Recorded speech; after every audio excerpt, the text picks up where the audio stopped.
2023, the Mimaropa region faced a poverty incidence 23% among individuals. Occidental Mindoro at 20.6%.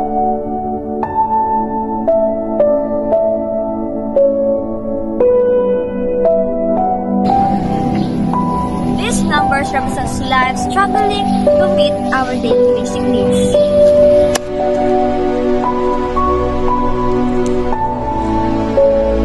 Poverty isn't just about what's missing, it's about lost opportunities.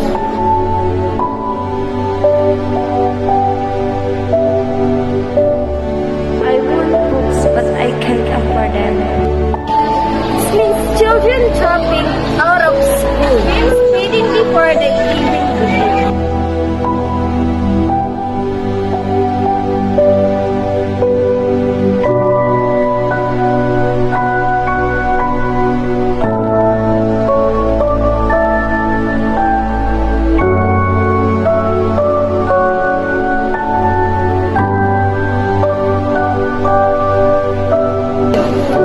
Poverty doesn't have to be a permanent.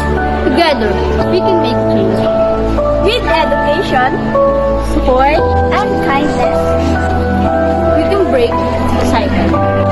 One small act of kindness can change a life. Let's give hope. Let's fight poverty.